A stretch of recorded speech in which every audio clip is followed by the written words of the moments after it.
konser temposu içindeyiz. Malum festivaller, şölenler zamanı. Geçen hafta Ordu'daydım, bugün Konya'dayım. Türkiye'mizin dört bir köşesini dolaşıyoruz.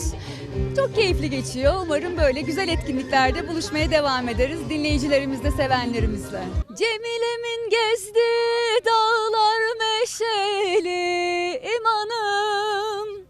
Haydi 3 gün oldu ben Cemile'mden ayrı düşeli. Gaydırıp bak Cemilem, nasıl edelim de biz bu işe. Nikahımızı kıysın ünden gelin hocam emişe. Tadımlık olsun, devamı sahnede.